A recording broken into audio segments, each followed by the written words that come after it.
Break બાદ આપનું સ્વાગત। દૂધસાગર ડેરીની 7 ડિસેમ્બરે ચૂંટણી યોજાશે।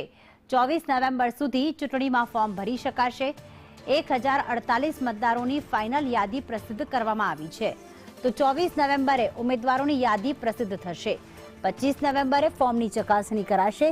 26 નવેમ્બરે માન્ય ઉમેદવારોના પત્રોની યાદી પ્રસિદ્ધ કરવામાં આવશે। પાયલ જોડાઈ ગયા છે। પાયલ, દૂધસાગર ડેરીની જ્યારે ચૂંટણી યોજાવાની છે ત્યારે એ અંગે શું અપડેટ પ્રાપ્ત થઈ રહ્યા છે?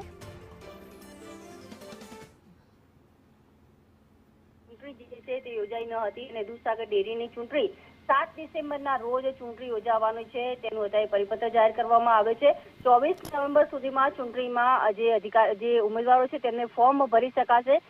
વિપુલ ચૌધરી જૂથ દ્વારા ભાજપ સમર્પિત ઉમેદવારો સામે સહકાર પેનલ ઉતારવા તૈયારી બતાવવામાં આવી છે, જ્યારે 1048 મતદારોની આખરી ફાઇનલ યાદી પ્રસિદ્ધ કરાઈ છે। 24 નવેમ્બરે ઉમેદવારોની યાદી પ્રસિદ્ધ થશે। 25 નવેમ્બરે ફોર્મની ચકાસણી થશે અને 26 નવેમ્બરના રોજ માન્ય ઉમેદવારી પત્રોની યાદી પ્રસિદ્ધ કરવામાં આવશે। 27 નવેમ્બરે ભરેલા ઉમેદવારોને પત્રો પાછા ખેંચી શકાશે, જ્યારે 28 નવેમ્બરે હરીફ ઉમેદવારોની આખરી યાદી પ્રસિદ્ધ કરવામાં આવશે। અત્યારે હાલમાં જણાઈ રહ્યું છે તે પ્રમાણે 7 ડિસેમ્બરના રોજ ચૂંટણી યોજાવાની છે। આભાર પાયલ તમામ વિગતો માટે।